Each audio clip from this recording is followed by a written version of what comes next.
Hey everyone, this is OP Analysis, and today's video is a bit different. I was working on another video when I got into an argument on Twitter related to the topic that I wanted to discuss. It made me realize that I should make this video first and as a prerequisite to what would be my next video. All that being said, I will be discussing Aokiji and the contradictions that come with his combat portrayals, specifically the clash between him and Fire Fist Ace during Marineford, and the 10-day battle between him and Akayenu and Punk Hazard. Spoilers up to Punk Hazard. Throughout Marineford, Aokiji got the worst portrayal out of the three admirals.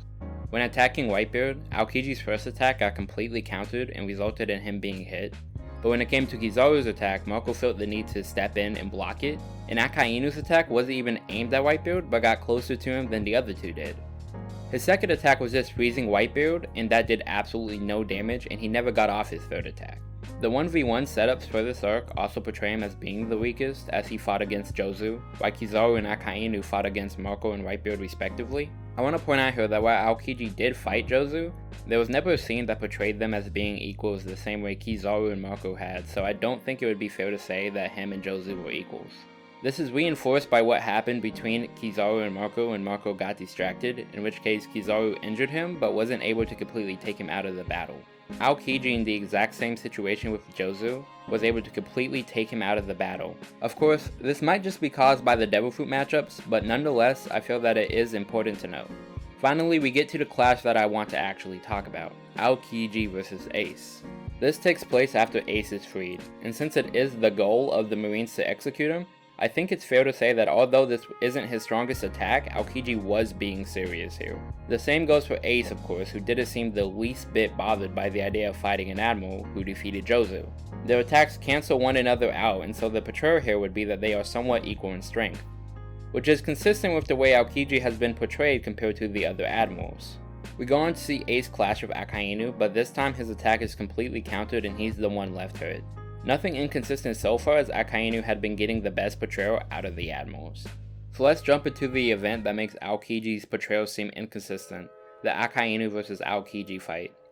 It is stated by Jinbei that they were evenly matched and matching each other blow for blow. We look at Punk Hazard and we see that the environment reflects this. Up to this point, Aokiji has been portrayed as being the weakest of the admirals and a notch below Akayenu.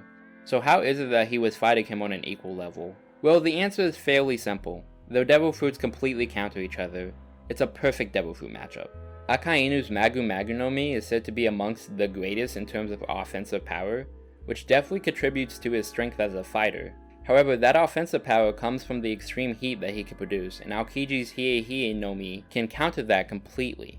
A lot of people like to say that Akayenu had the Devil Fruit advantage in this case, but I don't think that's true. The environment certainly doesn't reflect that. The key here is to look at Aokiji's fruit abilities a little closer. Yes, he can create ice, however that isn't the best part of his ability. The best part is that he can also absorb heat. Monet's fruit has a similar ability in which she can absorb your body heat and weaken you, and Aokiji's fruit is the higher powered version of her fruit. So essentially he was able to absorb the heat produced from Akayenu's magma, and the hotter the magma is, the faster the heat would travel to Aokiji's ice. Meaning that even though we saw Aokiji only cancel out Ace's attack during Marineford, he would still be able to do the exact same thing while fighting Akayenu. This is important because Akayenu's Devil Fruit gives more of a buff in terms of offense than Aokiji's fruit does. So even though they cancelled out one another's Devil Fruit abilities and the offensive potential that came with said abilities, Akayenu got nerfed much harder than Aokiji in this fight. The fight really ended up coming down to their strength, speed, endurance, and hockey, and using those to create an opening for victory. So when we put all of this together, what do we get? Well, if you look at it a bit deeper, you realize that Aokiji and Akayenu have never really been portrayed as equals. Even nerf, Akayenu still won. So Aokiji's seemingly inconsistent portrayal is actually still consistent. This video is a part of a series of power scaling videos I'll be releasing, with the next one analyzing the admirals, how they compare to the Yonko, and how strong they actually are. If that sounds like something you might like, then you might want to subscribe so that you get the notification. You should also like this video. See ya.